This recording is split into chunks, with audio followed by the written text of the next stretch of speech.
जिकडे येशूचा शिष्य बोलतो तिकडे येशू हजर असतो.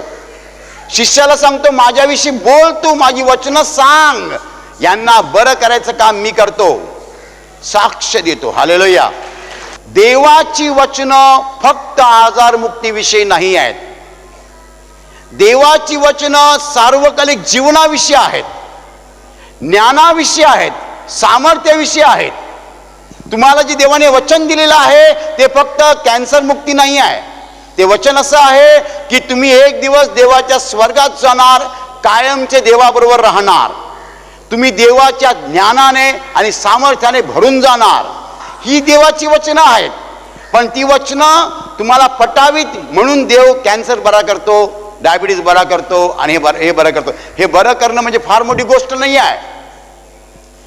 जर माझ्या शरीरामध्ये आजार नाही आहे तर मला देवाचा फायदा नाही का? ज्यांना आजार आहे, ज्यांचा आजार जाणार आहे त्यांनाच देवाचा फायदा होणार, आणि मला आजार नाही तर मला देव काही देणार नाही. देव मला ज्ञानाने भरून काढणार.